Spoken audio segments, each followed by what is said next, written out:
اصل جیسے یہ آپ کو جو عمارتی لائن نظر آ رہی ہے، اصل جیسے آج اللہ تعالیٰ نے آپ کو زیارت کے لیے بلایا ہے، تو انشاءاللہ اللہ تعالیٰ آپ کو اسی سال حج کے لیے بھی بلائے۔ بس اب یہاں پر 3 ملک جو حاجی ہوتے ہیں ان کا قیام، ان کا وقوع انہی عمارتوں میں ہوتا ہے۔ یہاں پر پاکستان ہو گیا، الحمد والنعمت لک والملک لا شریک لک۔ بس بھی دعا تلبیہ پڑھتے ہوئے جاجے کرام وہاں سے روانہ ہوتے ہیں اور انہیں پتہ ہی نہیں چلتا کہ وہ 22 کلومیٹر کا سفر طے کر کے مینا کے اندر پہنچ جاتے ہیں۔ کچھ حجاج کرام یہ راستہ استعمال کرتے ہیں اور کچھ حجاج کرام دوسرا راستہ استعمال کرتے ہیں۔ اصل عزیزیہ کے اندر ایک اہم مقام ہے، اصل یہ کوئی زیارت نہیں ہے۔ اصل ہمارے جو امام کعبہ ہیں، مکے کے جو سب سے بڑے امام ہیں عبد الرحمن بن سدیس، اصل ان کا یہاں پر گھر ہے، ان کا یہاں پر محل ہے۔ ویسے تو امام کعبہ کے بہت سارے گھر ہیں، بہت سارے محل ہیں، جو عزیزیہ کے قریب، جو عزیزیہ کے اندر جو حرم کے قریب جو گھر ہے، جو محل ہے، جس سے ہماری گاڑی پل کے اوپر چڑھے گی تو آپ کے سیدھے ہاتھ پر دیکھیں گے، سیدھے ہاتھ پر آپ کو ایک پیلے کلر کا گھر نظر آئے گا، جس کے اندر آپ کو کھجوروں کے درخت بھی نظر آئیں گے۔ اصل یہ امام کعبہ کا گھر ہے، وہ یہاں پر وقوع پذیر ہے، یہاں پر قیام پذیر ہے۔ یہاں سے وہ حرم میں جاتے ہیں نماز پڑھانے کے لیے، نماز پڑھانے کے بعد دوبارہ وہ اپنے گھر میں، اپنے محل میں واپس آتے ہیں۔ اصل یہ آپ کے سیدھے ہاتھ پر دیکھیں گے، سیدھے ہاتھ پر یہ آپ کو پیلے کلر کے یہ گھر نظر آ، جس کے اندر آپ کو کھجوروں کے درخت بھی نظر آ رہے ہوں گے۔ اصل یہ امام کعبہ کا گھر ہے، وہ یہاں پر قیام پذیر ہے۔ اصل یہ کوئی زیارت نہیں ہے۔ اصل عزیزیہ کے اندر ایک اور اہم مقام ہے، اصل اس کا نام جامعہ ام القری یونیورسٹی ہے۔ ہمارے جو امام کعبہ ہیں، مکے کے جو سب سے بڑے امام ہیں عبد الرحمن بن سدیس، وہ یہاں پر لیکچرار ہیں، یہاں پر استاذ ہیں۔ مدینے کے جو سب سے بڑے امام ہیں، وہ بھی ہفتے میں 1 دن کے لیے بچوں کو دینی تعلیم اور دنیاوی تعلیم دینے کے لیے یہاں پر حاضر ہوتے ہیں۔ اصل آپ کے سیدھے آپ دیکھیں گے، یہ اس کا مین پوائنٹ ہے، مین دروازہ ہے جامعہ ام القری یونیورسٹی کا۔ ابھی فی الحال یہاں پر سمر کیمپ لگے ہوئے ہیں۔ مکہ پاک کا پہلے جو نام تھا وہ تھا ام القری۔ ام القری کا مطلب ہے امن کی جگہ، امن کا مقام، یا تمام جہانوں کی ماں۔ اصل جب ان بادشاہوں کی حکومت ہے تو انہوں نے اس کا نام تبدیل کر کے مکہ پاک رکھ دیا۔ پہلے مکہ پاک کا نام ام القری تھا۔ اس پر آپ کے الٹے ہاتھ پر دیکھیں گے، الٹے ہاتھ آپ کو یہ پیلے کلر کی چھوٹی سی دیوار نظر آئے گی الٹے ہاتھ پر۔ اگر آپ کی نظر تیز ہے تو آپ کو پیلے کلر کے سائن بورڈ بھی نظر آئیں گے۔ اصل اس کے اندر کا جتنا بھی حصہ ہے، یہ سارا کا سارا حصہ میدان عرفات کا حصہ ہے۔ اگر کوئی حاجی حج کا رکن ادا کرنے کے لیے آتا ہے اور وہ یہاں پر بیمار ہو جاتا ہے اور وہ اپنی کمپنی سے کہتا ہے کہ میں نے ہر حالت میں حج کرنا ہے، تو کمپنی والوں کا یہ فرض بنتا ہے کہ کمپنی والے اسے بس کے ذریعے، گاڑی کے ذریعے، ٹیکسی کے ذریعے، ایمبولینس کے ذریعے یا ہیلی کاپٹر کے ذریعے اسے لازم میدان عرفات کے اندر لایا جاتا ہے۔ اصل یہ میدان عرفات کہیں سے لمبائی میں ہے اور کہیں سے چوڑائی میں ہے۔ جگہ جگہ پر سائن بورڈ لگائے گئے ہیں جو ان کے میدان عرفات کی حدود بندی کو ظاہر کرتے ہیں۔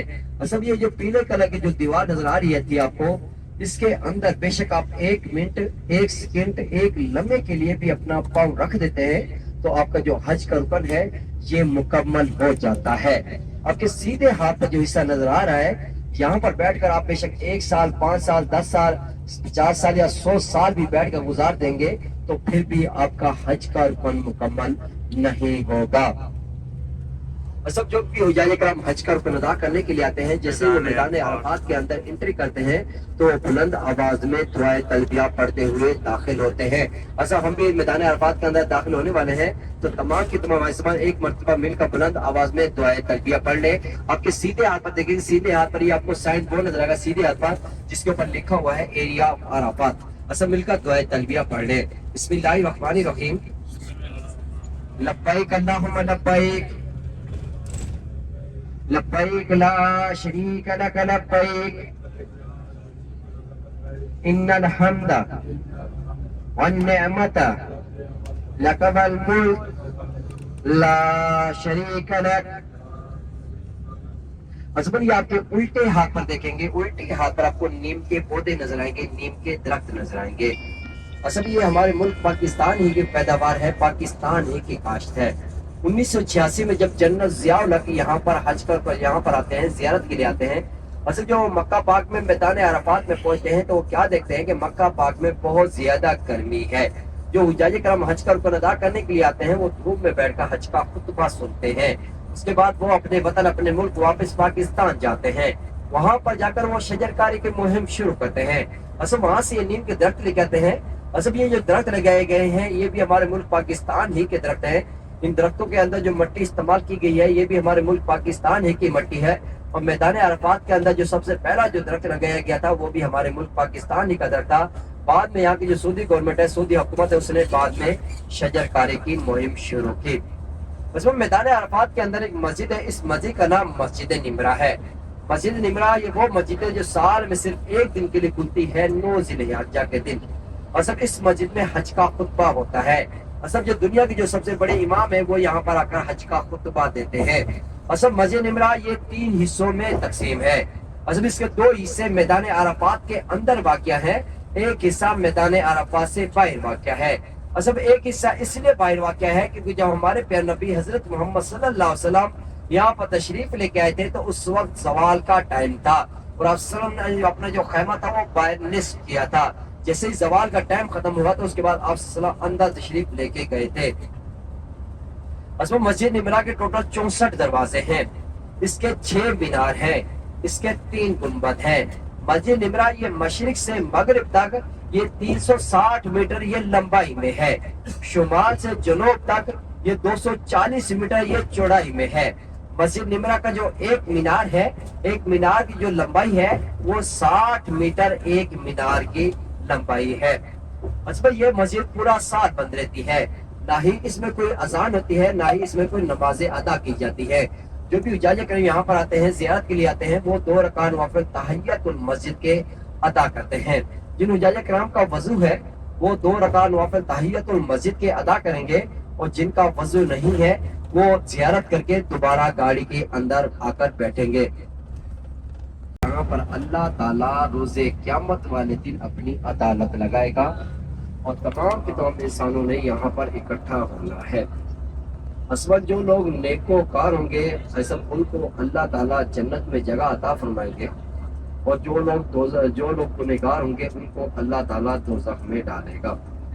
اللہ تعالیٰ سے دعا ہے کہ اللہ تعالیٰ تمام کے تمام مسلمانوں کو جنت الفردوس میں اعلیٰ مقام عطا فرمائے. اصل یہ جو آپ کو پیلے کلر کی جو سائن بورڈ نظر آ رہے ہیں, آپ سیدھے آپ دیکھ سکتے ہیں, الٹے ہاتھ دیکھ سکتے ہیں, اس کے اندر کا جتنا بھی حصہ ہے یہ سارا کا سارا حصہ میدان عرفات کا حصہ ہے. اس کے اندر بے شک آپ 1 منٹ 1 سیکنڈ یا 1 لمحے کے لیے بھی اپنا پاؤں رکھ دیتے ہیں تو آپ کا جو حج کا رکن ہے یہ مکمل ہو جاتا ہے. اصل یہ وہ جگہ ہے, یہ وہ مقام ہے جب حضرت ابراہیم علیہ السلام اپنے بیٹے اسماعیل علیہ السلام کو اللہ کی راہ میں قربان کرنے کے لیے اس مقام پہ لے کے آتے ہیں. تو حضرت ابراہیم علیہ السلام اپنے بیٹے اسماعیل علیہ السلام کے آنکھوں پر پٹی باندھ کر جیسے ہی بسم اللہ پڑھ کے چھری چلاتے ہیں تو چھری اللہ تعالیٰ کے قبضے حضرت اسماعیل علیہ السلام کی گردن نہیں کاٹتی. تو غصے میں آ کر وہی چھری حضرت ابراہیم علیہ السلام پتھر پر لے کے مارتے ہیں تو پتھر 2 حصوں میں تقسیم ہو جاتا ہے. پھر اللہ تعالیٰ کے قبضے حضرت جبریل علیہ السلام جنت سے دبا لے کے آتے ہیں اور دبا یہاں پر آ کر ذبح ہوتا ہے. اللہ نہ کرے اگر حضرت ابراہیم علیہ السلام اپنے بیٹے اسماعیل علیہ السلام کو اللہ کی راہ میں قربان کر دیتے تو ہر سال ہر مسلمان ایک بیٹا اپنا اللہ کی راہ میں قربان کرتا. اور کسی کو یہاں سے نظر نہیں آیا, جیسے آپ کسی جاتی ٹاور نظر آ رہا ہے ان کے ہاتھ پر, یہاں سے پیچھے مڑ کے دیکھتے جائیں گے, یہاں سے مقام اسماعیل دیکھ سکتے ہیں, یہاں سے پیچھے مڑ کے دیکھتے جائیں گے. بالکل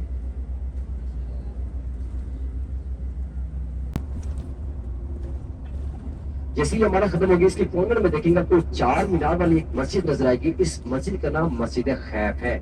اصل یہ وہ مسجد ہے جہاں پر 70 انبیاء کرام نے اکٹھے نماز ادا کی تھی اور حضرت موسیٰ علیہ السلام کا نام بھی اس میں شامل ہے.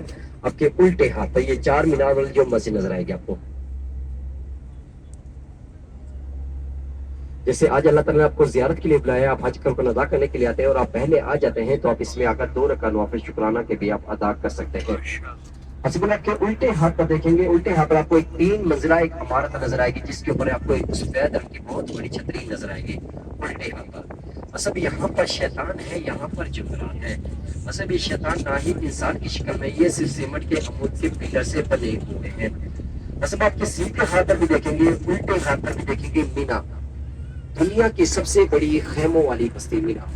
اصل یہ وہ خیمے ہیں, یہ واٹر پروف خیمے ہیں, نہ ہی ان خیموں کو آگ لگتی ہے, نہ ہی ان کے اندر پانی جاتا ہے. 8 ضلع جیسے حجاج کرام یہاں پر پہنچ جاتے ہیں. ان خیموں کے اندر حجاج کرام کو ہونے کے لیے بیڈ لگائے جاتے ہیں, بستروں کا بندوبست کیا جاتا ہے, اس سے لگائے جاتے ہیں, پانی کا بندوبست کیا جاتا ہے, بجلی کا بندوبست کیا جاتا ہے. یہاں پر 8 ضلع جیسے 14 ضلع تک زندگی کی ضروریات کی ہر چیز میسر کی جاتی ہے. اس میں جیسے آج اللہ تعالیٰ نے آپ کو زیارت کے لیے بلایا, آپ حج کا رکن ادا کرنے کے لیے آتے ہیں, تو میں آپ کو حج کی ترتیب بتا دیتا ہوں. اس میں جیسے 8 ذی الحجہ کا سورج نکلتا ہے تو تمام کی طرف جو حجاج کرام ہے ان کا رخ مینا کی طرف ہو جاتا ہے. یہاں پر پہنچ کے حجاج کرام ایک رات یہاں پر قیام کرتے ہیں, وقوف کرتے ہیں. جیسے ہی 9 ذی الحجہ کا سورج نکلتا ہے تو تمام کی طرف حجاج کرام مینا کو چھوڑ کر مزدلفہ عرفات کی طرف ہو جاتے ہیں. عرفات پہنچ کر حجاج کرام ظہر اور عصر کی نماز قصر کر کے ادا کرتے ہیں. لا شریک لک لبیک اللہم لبیک لبیک لا شریک لک لبیک ان الحمد والنعمت لک والملک لا شریک لک. اس میں جو فرض رہتا ہے وہ دعائے تلبیہ بلند آواز میں پڑھیں گے. جو خواتین ہیں وہ دعائے تلبیہ دل میں پڑھیں گی. کسی کی زبان خاموش نہ رہے, باتیں کرنے سے اپنے پرہیز کرنا ہے. پانی میں دیکھیں ماشاء اللہ یہ اونٹ کی کوند کی مانند ہے. یہ آگے سے اونچا ہے, پھر سینٹر میں جب پیچھے سے اونچا ہے. مطلب آگے والی سائڈ پہ دیکھیں گے آپ کو تھوڑی سی جگہ کٹی ہوئی نظر آئے گی, جہاں پر یہ غار ہے, جہاں پر ہمارے پیارے نبی حضرت محمد صلی اللہ علیہ وسلم بیٹھ کر یہاں پر عبادت کرتے تھے. اصل یہ جبل نور مکہ پاک سے 4 کلومیٹر کی مسافت پر ہے, 4 کلومیٹر کے فاصلے پر ہے. اصل یہ وہ پہاڑ جو ہمارے پیارے نبی حضرت محمد صلی اللہ علیہ وسلم یہاں پر تشریف لے کے آتے تھے. جب آپ صلی اللہ علیہ وسلم گھر سے آتے تو اپنے ساتھ 2-3 دن کا راشن لے آتے تھے. جب زیادہ دن گزر جاتے تھے تو ہمارے تمام مسلمانوں کی ماں حضرت خدیجہ الکبریٰ رضی اللہ تعالیٰ عنہ وہ مکہ پاک سے یہاں پر آپ صلی اللہ علیہ وسلم کے لیے کھانا لے کے آتی بھی تھی اور یہاں سے واپس بھی جاتی تھی آپ کے سیدھے ہاتھ پر.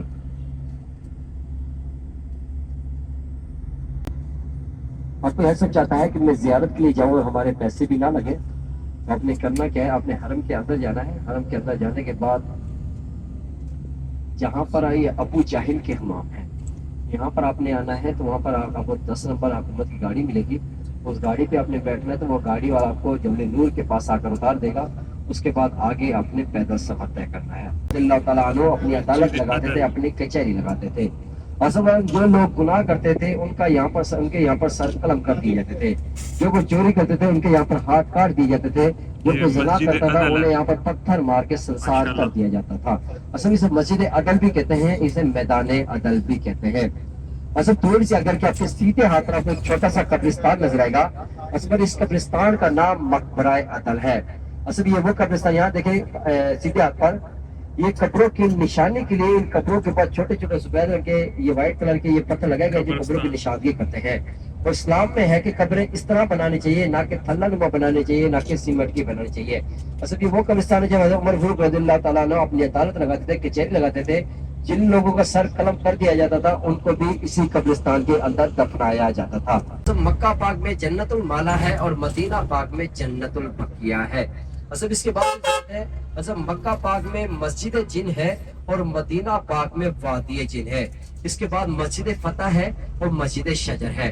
اصل یہ 4 زیارتیں ہیں, یہ حرم کے بالکل قریب ہے. یہ 4 زیارتیں صرف نماز کے ٹائم کھلی ہوتی ہیں. جیسے نماز ختم ہوتی ہے آپ آ سکتے ہیں, ان میں آ کر زیارت کر سکتے ہیں, یا مساجد ہیں ان میں آ کر آپ 2 رکعت وہاں پر شکرانہ کے بھی آپ ادا کر سکتے ہیں. اصل جہاں پر یہ جنت المالا ہے, اصل اسے جنت المالا بھی کہتے ہیں, اسے جنت المعلا بھی کہتے ہیں. اصل یہ وہ قبرستان ہے جہاں پر ہمارے تمام مسلمانوں کی ماں حضرت خدیجہ الکبریٰ رضی اللہ تعالیٰ عنہ وہ یہاں پر مدفن ہے. اصل یہ جنت المالا کا یہ پہلا حصہ ہے. جیسے ہم یہ پل کراس کرتے ہیں تو اس کے کارنر میں دیکھیں گے سیدھے ہاتھ کارنر میں آپ کو دوسرا حصہ نظر آئے گا, بسم اللہ الرحمن الرحیم, السلام علیکم یا ایھا القبول, السلام علیکم یا ایھا الجنہ. اصل یہ اس کے کارنر میں اس کا دوسرا حصہ ہے. اصل آپ کے سیدھے ہاتھ پہ دیکھیں گے, سیدھے ہاتھ پہ سیدھے ہاتھ آپ کی مسجد نظر آئے گی. اصل اس مسجد کا نام مسجد جن ہے. اصل یہ وہ الٹے ہاتھ جو مسجد ہے اس مسجد کا نام مسجد شجر ہے. سیدھے ہاتھوں مسجد فتح, الٹے ہاتھوں مسجد شجر. اصل مسجد فتح یہ وہ مسجد جو ہمارے پیارے نبی حضرت محمد صلی اللہ علیہ وسلم نے مکہ پاک کو فتح کیا تھا, تو آپ صلی اللہ علیہ وسلم نے یہاں پر کھڑ کے فتح کا جھنڈا لہرایا تھا, اور آپ صلی اللہ علیہ وسلم یہاں پر کھڑ کے کھلے عام معافی کا اعلان کیا تھا. وہی کفار مکہ جو آپ صلی اللہ علیہ وسلم پر ظلم و ستم کرتے تھے, تکلیفیں دیتے تھے, وہی کفار مکہ یہ آپ کا حسن سلوک دے کر دیر اسلام میں داخل ہو گئے تھے اور کلمہ پڑھ کر مسلمان ہو گئے تھے. اصل جو آپ کو الٹے آپ جو مسجد نظر آئی اس مسجد کا نام مسجد شجر ہے. اصل یہ وہ مسجد جب ہمارے پیارے نبی کافر آپ صلی اللہ علیہ وسلم خدمت میں حاضر ہوا اور عرض کرنے لگا, اے محمد عربی میں اس وقت مسلمان ہوگا جب آپ مجھے کوئی معجزہ دکھائیں گے. تو آپ صرف اس کافر سے کہتے ہیں, کافر تو اس درخت کے پاس جاؤ, جا کر میرا سلام پیش کرو. اصل جو کافر اس درخت کے پاس جاتا ہے سلام پیش کرتا ہے تو پہلے درخت دائیں ہوتا ہے پھر بائیں ہوتا ہے, پھر چاروں سے میں تو کرتا ہوں آپ صلی اللہ علیہ وسلم خدمت میں حاضر ہوتا ہے, سلام پیش کرتا ہے, تو اس دوبارہ آپ صلی اللہ علیہ وسلم سے دوبارہ حکم دیتے ہیں تو وہ دوبارہ اپنی جگہ میں چلا جاتا ہے. اصل یہ معجزہ دے کر وہ جو کافر تھا دیر اسلام میں داخل ہو گیا تھا اور کلمہ پڑھ کر مسلمان ہو گیا تھا. اصل الحمدللہ آج کی ہماری جو زیارتیں مکہ پلس زیارات مکہ کی جو زیارتیں تھیں مکہ پلس جرانہ کی زیارتیں وہ مکمل ہو چکی ہیں.